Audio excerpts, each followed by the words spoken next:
Several years ago, I heard a story from my senior, Efsan. It happened when Efsan visited his cousin's house, who lived right around the corner from his own place. That day, his cousin seemed unusually downcast. He was invited to stay for a meal, and one thing led to another. They ended up drinking.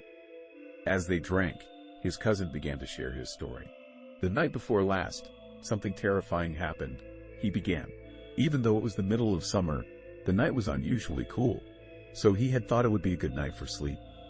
However, he found himself unable to doze off. After a while, he heard the sound of a baby crying in the distance.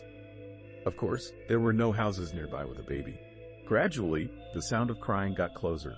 He felt a sense of dread but was unable to flee. Before long, mixed with the crying, he began to hear the sound of something crawling on the tatami mats.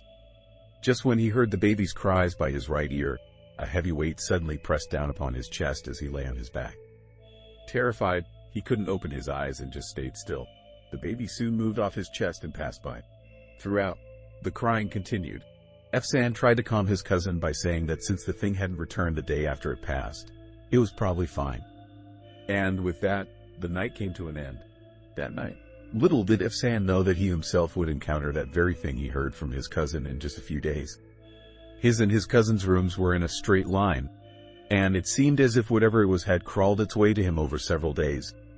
The baby passed through Efsan's house as well and went away somewhere. Where it went, of course, no one knows. Now, do you ever hear the cry of a baby near your house? If you do hear it, please don't ignore that voice.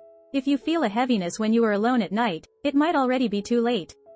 Good night, and may tomorrow be a peaceful day for you.